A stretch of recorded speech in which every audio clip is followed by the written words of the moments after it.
Hi hello నమస్తే. ఈరోజు వీడియోలో నేను ఒక ఇంపార్టెంట్ టాపిక్ మాట్లాడాలనుకుంటున్నాను. అదేమిటంటే నేను ఒక స్టోరీ చూశాను ఇన్స్టాలో. అదేంటంటే ఒక చిన్న పాప స్కూల్కి వెళ్ళే ముందు ప్రేయర్ చేసుకొని వెళ్తుంది. వెళ్ళొచ్చాక ఎగ్జామ్లో బాగా రాయాలి అని దేవుడికి మొక్కుకొని వెళ్ళింది. వచ్చిన తర్వాత అమ్మ నేను ఎగ్జామ్ బాగా రాయలేదు, నేను దేవుడికి ప్రార్థన చేశాను కదా, దేవుడేంటి నాకు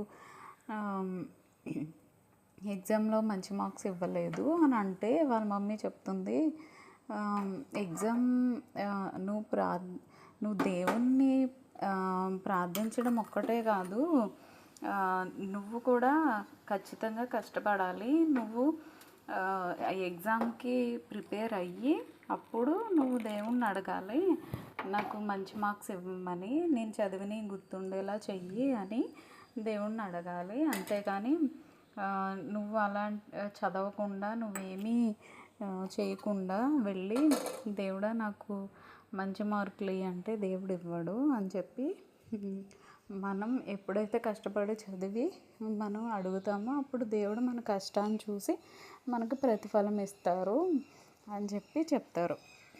సో నాకు ఇది చూసిన తర్వాత అనిపించింది, మనలో చాలామంది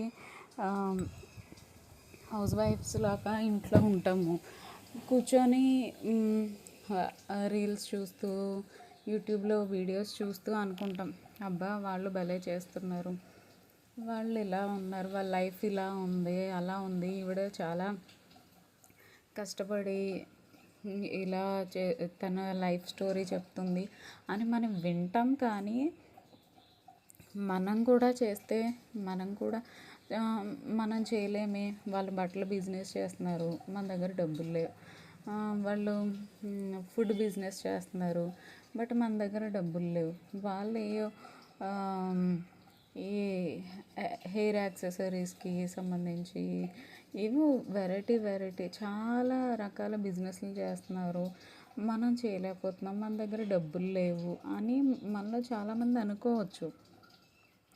ఫ్యాక్ట్ ఏంటంటే వాళ్ళందరి దగ్గర ఎంతో కొంత అమౌంట్ ఉండి, అంటే వాళ్ళు డేర్ చేసి వాళ్ళున్న సిచ్యువేషన్ బట్టి ఏదైనా వాళ్ళ హస్బెండ్ని అడిగో సంథింగ్ ఏదో ఒకటి చేసి వాళ్ళు గట్టి ప్రయత్నం చేసి వాళ్ళు ఆ బిజినెస్లో స్టార్ట్ చేయడం కానీ యూట్యూబ్లో వీడియోస్ చేయడం కానీ చేస్తారు.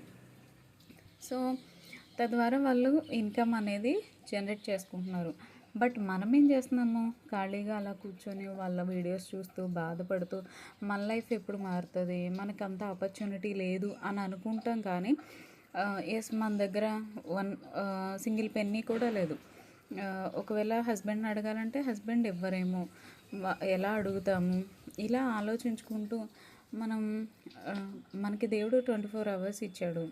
సో 24 అవర్స్ మనం ఇలా వంటలు చేసుకొని అలా ఆలోచిస్తూ సరే మన లైఫ్ ఇంతే అని కొద్దిసేపు పక్కింటి వాళ్ళతో ముచ్చట్లు పెట్టుకొని తర్వాత పిల్లలు వచ్చాక వాళ్ళని చూసుకొని ఆ డే అలా కంప్లీట్ చేసేస్తున్నాము. కానీ అది కాదు, వాళ్ళలా మనం కూడా అందరూ చేసేది అదే వంట, వాళ్ళు చూపించేది అదే వంట, మనం ఫేస్ చూపించక్కర్లేదు, మనకి వంటొచ్చు, మనము చేయగలం, మనం రోజు చేసేదే మనం కూడా వితౌట్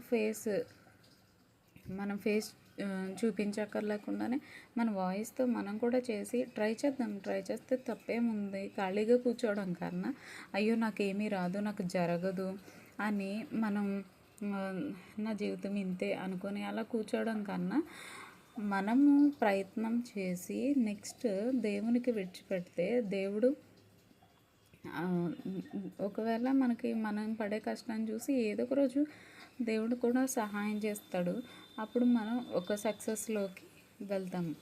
అంతేగాని మనం ఎదుటి వాళ్ళు అన్నీ చూసి వాళ్ళ లైఫ్ బాగుంది, వీళ్ళ లైఫ్ బాగుంది, మనం ఇంతే, మనం ఇంట్లోంచి బయటకు వెళ్ళలేము, మనల్ని మన అత్తమామలు బయటికి పంపించరు, మన హస్బెండ్ బయటకు పంపించరు, మనం వెళ్ళి చేయలేము మనం ఉన్న సిచ్యువేషన్ బట్టి అని అనుకుంటూ బాధపడుతూ ఇంట్లో కూర్చోవడం కన్నా మన చేతిలో ఉన్న ఒకే ఒక్క ఆయుధం, ఇప్పుడు ఈ జనరేషన్లో ప్రతి ఒక్కరి ఫోన్లోనూ ఇంటర్నెట్ ఉంటుంది.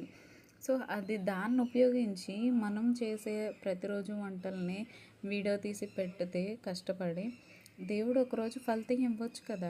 So don't lose your hope. Please start your journey today.